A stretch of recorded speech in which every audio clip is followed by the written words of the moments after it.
Nowadays, it seems like the objection to Christianity is not based on the facts. It's not based on rationality, but there's a strong moral critique that Christianity and the God of the Bible are not just mistaken, but evil.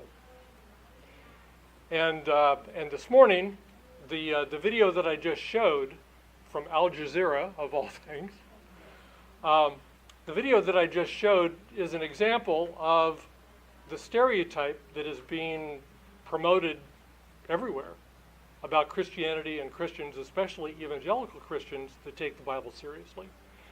You notice that at the end, they equated all kinds of religious fundamentalism as being the same. So people that believe in their religion enough to fly an airplane into a building, they're equated with you and me, who take the Bible seriously. So here's some general principles of interpretation that I want to keep in mind as we look at this, because we're going to be taking a look at biblical passages. What we're using is English translations.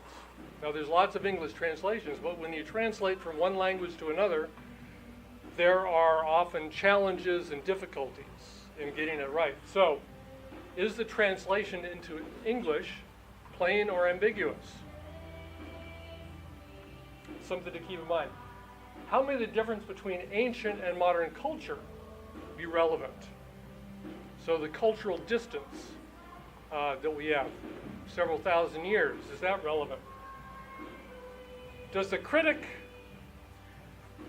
of the Bible correctly understand the text in its context? Okay, now there are a number of different contexts.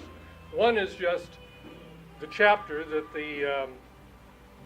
that you find the passage, but there's other contexts as well. Context of the whole Bible, the context of the culture, the context of the particular audience. So a question to ask is, what would the author's original audience have thought about this? How would they have understood it? Also, was this directed to particular recipients? So here's a shocking statement that I'll make. The Mosaic covenant is no longer binding on anybody. The Mosaic covenant was a contract that was made with the nation of Israel. It did not apply to Gentiles. And in Jeremiah 31:31, Jeremiah said, that covenant you broke, and God is going to create a new covenant, which then we see in the New Testament Jesus ushers in. So at the Last Supper, Jesus said, this cup is the new covenant of my blood. So Jews are not bound by the old covenant anymore either. That's something to keep in mind when we're looking at some of the laws that may seem odd to us that apply to the old covenant. We also want to make sure that we don't import our own personal bias.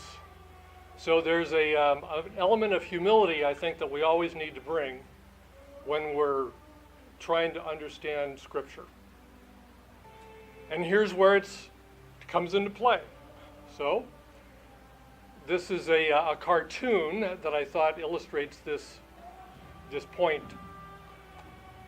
It says in 1842, the pastor is saying, our interpretation of the Bible reveals a divine sanction of slavery.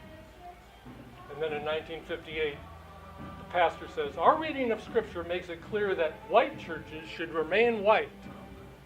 And then in 1974, a literal translation of the Good Book makes plain God's design for women's subordination.